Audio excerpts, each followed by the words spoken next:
bringing you the news and information you need from the people making a difference. This is Comcast Newsmakers.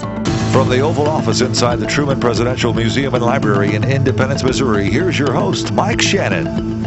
Our guest this time is Missouri State Representative Jason Grill of Platte County. Mr. Grill is a Democrat serving his first term. Welcome to the program. Thank you, Mike. So why in the world did you want to be a state representative? Well, I've been involved in politics my whole life, but the thing that really drew me to it was the amount of partisanship. I'm kind of a moderate candidate, and I wanted to bring people together and try to do what's best for my district. And I thought we've become too partisan and too extreme, and that's one of the reasons why I ran for office. You know, something I'm interested in terms of your district, we often hear there are vast differences between people north of the river and south of the river in greater Kansas City.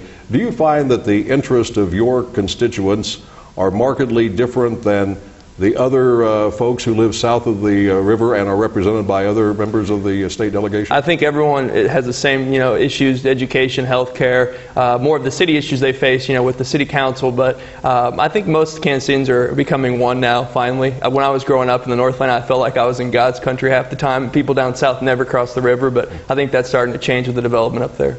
You said partisanship was a concern to you. You've been through a session of the Missouri House. How would you rank the level of partisanship during the session? I think that it was, there is some, but I think that the majority party worked well with me. As a member of the minority and a freshman, I tried to reach across the aisle and work together, and I think they did a fine job, and I'd say the speaker did a great job. Didn't you sponsor some legislation and get support and get the items passed as a freshman? I was the only freshman member of the minority party to pass a bill in the House. The Speaker of the House signed on to that. It was a bipartisan bill. We had about 35 sponsors and one with 20 sponsors, and we sponsored one to allow military folks to get duplicate driver's license renewals easier. That passed the House, failed in the Senate, but I was able to attach it to another bill in the House, which will be signed by the governor. So you did succeed with that one? We passed it in the House. I got as far as I could in the House, and then it will be signed into law. Right. I was trying to think what the controversy would be about, why you'd be opposed to it. What was the other one? The other one was for a stay-at-home tax credit for mothers and fathers. I have a lot of new families moving up to my district and young families who are both working parents, and I was trying to find a way to allow a mother or father to stay at home with their kids during their first year or two of birth, and it would provide for a 25% tax credit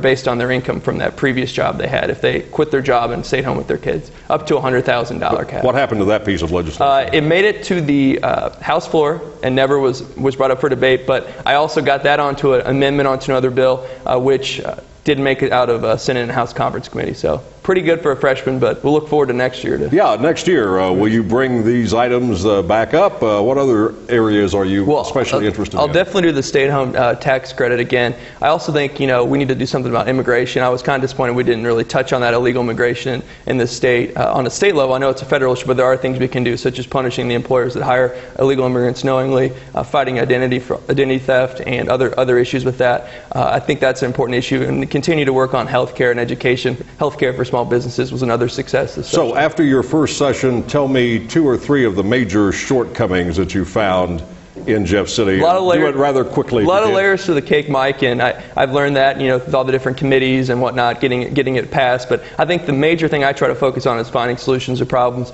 and representing my district and not, partisanship in parties. So that's kind of one of the things I'm going to keep working on and keep reaching across the aisle and doing my best in Jeff City for Platte County. And a final partisan question. Will 2008 be a good year for the Democrats in Missouri and across the nation? I hope it's a good year for Missouri. I think we need some more moderate Democrats to run for office, and we'll see what happens on the national level. I'm keeping my fingers crossed, though. Thanks for coming by, and good luck. Thank you, Mike. That's Newsmakers for now, and I'm Mike Shanin.